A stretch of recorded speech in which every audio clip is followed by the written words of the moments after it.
오늘 말씀은 유다가 이제 드디어 다윗 왕조로부터 계속 이어져 내려왔던 왕국을 애굽에 또 바벨론에 이제 속국이 되는 그런 과정을 보여주고 있습니다.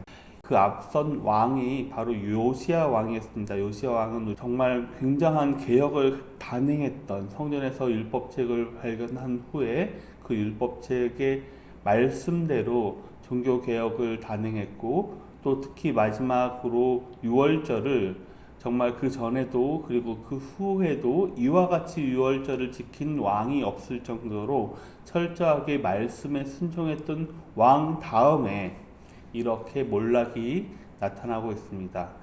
요시야의 뒤를 이은 여호아스는 유다 왕 때여서 석 달 동안 다스립니다. 그러니까 정말 짧은 시기 동안에 그 나라를 다스렸습니다. 이 시기는 애굽과 바벨론이 그 유다 지역을 서로 넘보면서 패권 전쟁을 벌이고 있었던 시기입니다. 즉 가운데 이스라엘이라고 하는 나라가 있고, 아래로는 애굽이 있었고, 위로는 바벨론이라고 하는 두 강대국 사이에서 이제 서로 끼어가지고 이 나라를 누가 먹을지에 대해서 겨루고 있는 그런 상황이었습니다. 애굽 왕이 이제 공격을 하자 여호아스는 북쪽 땅으로 이제 도망하게 되고, 그 도망한 그곳에서 가두어서 나오지 못하게 막습니다. 그러니까 정말 이스라엘이라고 하는 마지막 남은 그 유다 나라가 굉장히 약했던 그런 나라이고, 얼마나 약했는지 왕이 도망하여 그것을 가두었음에도 불구하고 별다른 저항을 하지 못함을 알 수가 있습니다. 후에 여호와스는 애굽으로 끌려가서 그곳에서 죽습니다. 그리고 난 다음에 이제 애굽 왕이 어떻게 행했는가 하면은 바로 이제 요시아의 다른 아들인 엘리야김을 왕으로 세우고 그의 이름을 여호와김이라고 바꿉니다. 즉 어쩌면 이제 창시 계명을 했다라고도 볼 수가 있는 거죠. 그 나라에 맞춰가지고 이름을 바꾸고, 왕의 이름을 바꾸고, 그리고 그 왕의 이름을 바꾼 그 왕을 이제 세우게 됩니다. 이렇게 새로운 이름을 붙였다라고 하는 것은 바로 더 이상 이 유다가 그 유다 나라로서의 정체성을 갖고 있는 것이 아니라 바로 애굽 나라에 너희는 속하였다라고 하는 그런 속국임을 선언을 하고 있습니다. 여호와김은 바로 애굽의 봉신으로, 그러니까 애굽의 속국으로 여긴 것입니다. 즉 요시야가 죽은 후에 유다는 이제 더 이상 그 나라를 명맥을 이어나가지 못하고 애굽의 속국이 되어서 고통을 겪게 됩니다. 그런 후에 이 애굽에 그대로 계속 이제 속국으로 있는 것이 아니라 이제 바벨론이 또 강세하게 되자 애굽은 유다 전역에서 밀려나게 되고, 바벨론 왕 느부갓네살이 유다를 바벨론의 그 속국으로 다시 만들게 됩니다.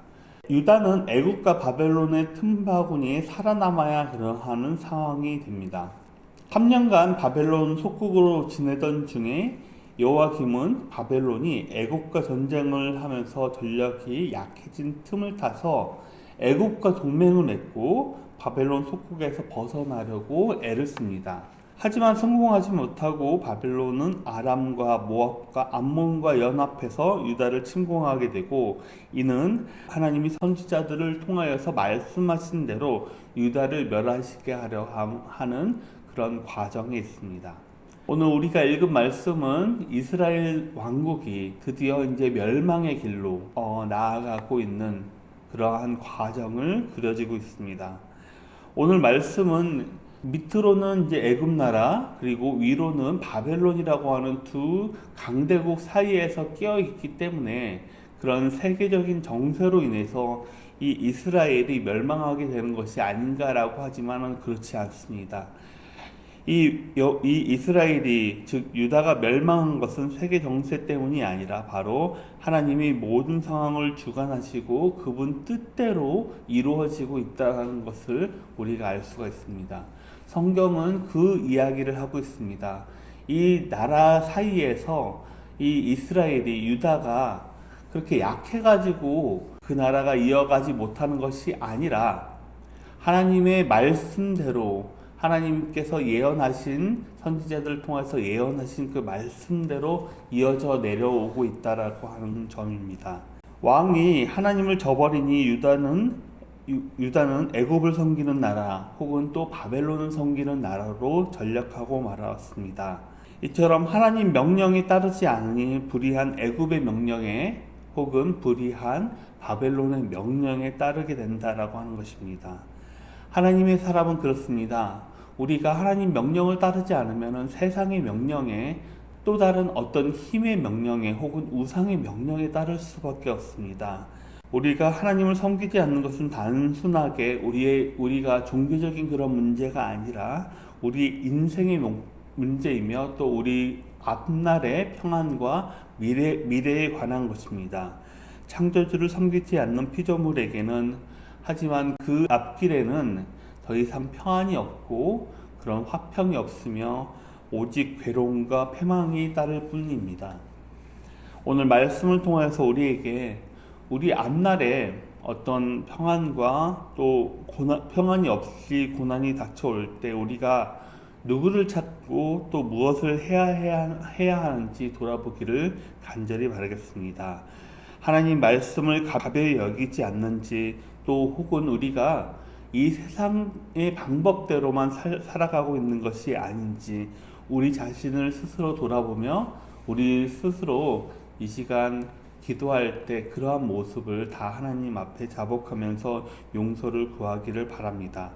하나님은 신실하신 사랑과 은혜를 베푸시면서 우리의 삶을 점검하게 하시고 우리 하나님 보시기에 우리 스스로가 선한 삶을 살기를 간절히 원하고 계십니다.